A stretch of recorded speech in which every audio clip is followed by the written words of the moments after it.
Akata. Akata. Oh, hey. You know this word, right? Oh, we know it. Oh, we know You it. ever see the movie Sugar Hill? Bro, when that first happened, Okay. so what's this? When that first happened, I saw that movie, then I forgot about that part, right?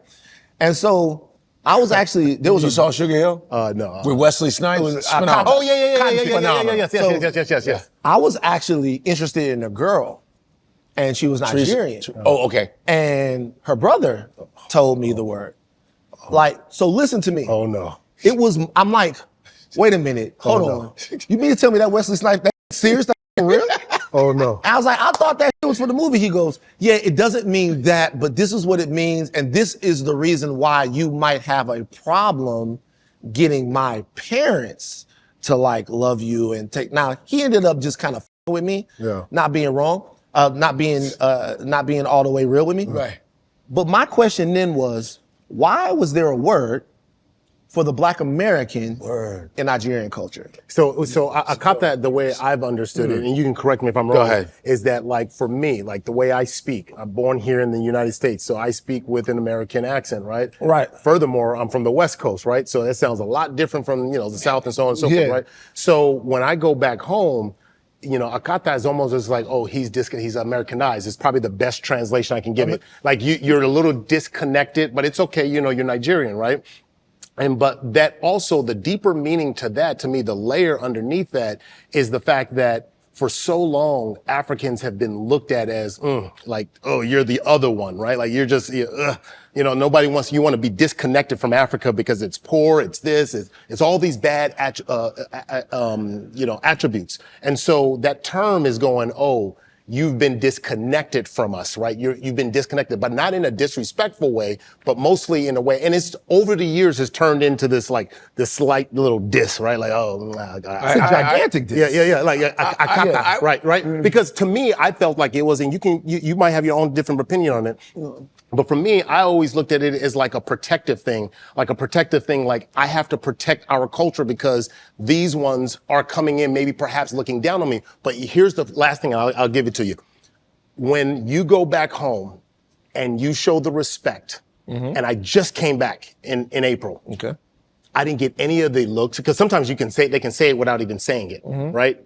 Everybody was so welcoming because there's a respect for the culture, right? And there's not like, oh, you're coming in thinking that you're better than me because you live in America and you know differently or whatever. So there's not that disrespect. And so, yeah, I'll kind of end it there and give it to you. But what you're saying is, in an attempt to protect your culture, there was a term that was invented that was derogatory to somebody outside of it that is still Black. That's your theory. Right. Yeah. If that's my interpretation. If that's your interpretation, that is why somebody would call you a tether. They would call you a tether for the exact same reason. The term tether and Akata are the same. The trying to be Black American. Both terms are terms that are like most racial slurs are seek to denigrate another culture, right?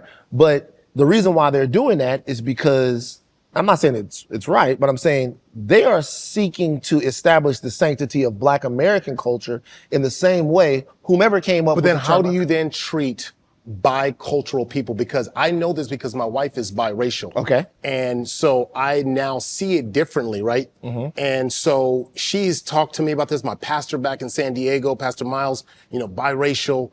And I never understood it because I grew up in an all Black neighborhood, grew up in a Nigerian household, right?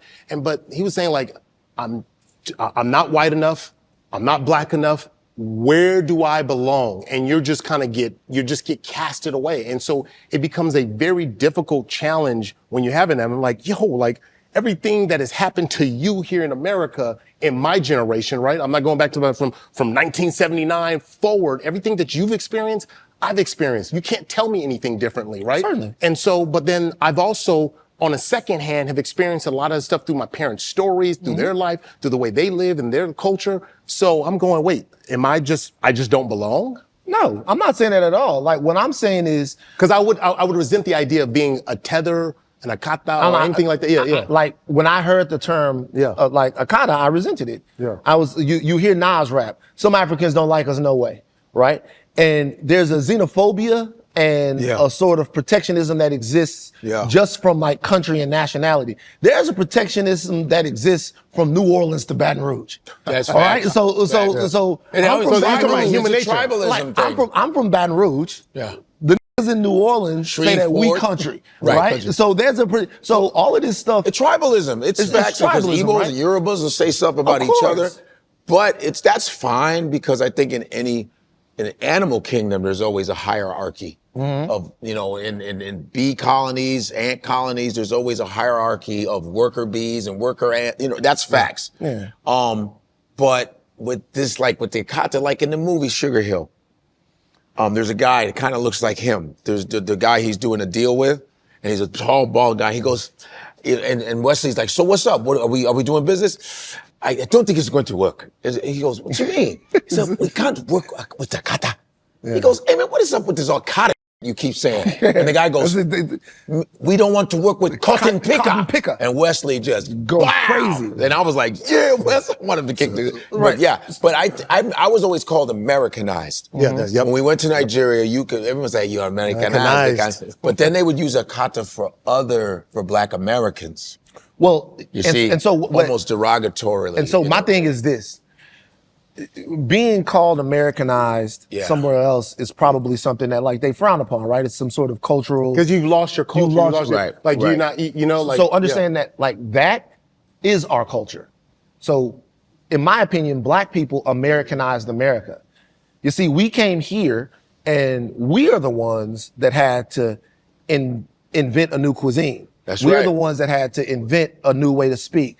We had to invent dress. Music. We Americanized America. We gave America its soul. So if being Americanized is something that is negative, then that is not even intentionally, but even subconsciously a commentary on American Blackness.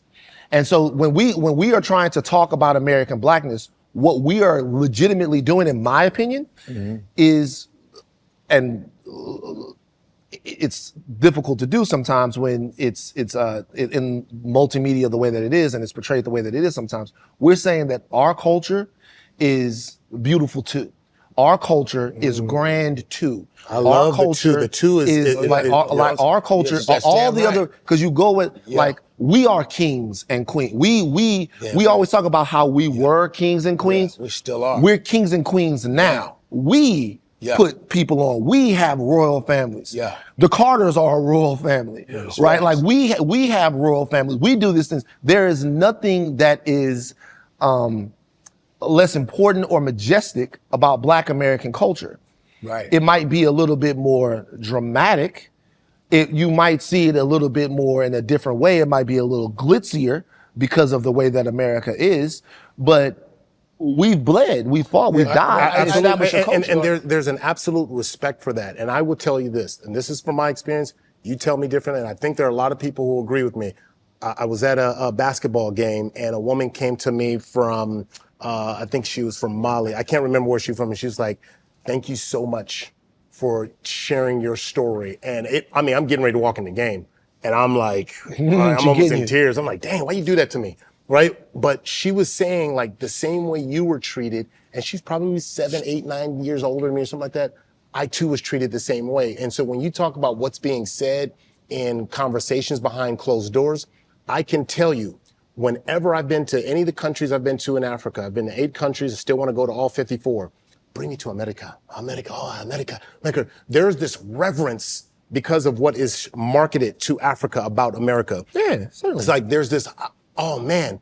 But on the other side, it is like, oh, you African? I can't tell. I mean, all the way till when I was, all the way till when I was in the locker room. And so here's the thing. Because I played football, I had a sample size I think was just a little different. I'm in a locker room with 100 dudes from all over the United States, right? So you get a sample, and I've been through multiple teams, right? And shut up, man. You from Africa, man. Shut up, man. You from Africa. So I got dismissed. We get dismissed because I was African. Shut up, African. Hey, African. And so shut what up, I learned, African. what I learned in elementary, from elementary, I learned that if I became more ridiculous, I took the heat off of, you can step on my and I don't feel pain. I flew in on a helicopter to school. I'm like, what? You poor like us. What are you talking about, right? Yeah. I did anything so I could take the heat off of it. It was constant. I mean, when they would say, they would go through the names and go, whatever, the last name I knew, oh boy, here my name come on. There's a Gbajabiamila. Me, I try to hurry up and beat it to the punch. So the class wouldn't erupt into laughter. They did it so when you're going down the name of students. Godfrey Danchimah. That's me. Like Danchimah. Hey, New drop. It's in 154 collection, embroidered mask shirt. We got the soccer jerseys in. You can see it. Come on, you know what you gotta do. 154africa.com. Go get it. Stop wasting time. Look.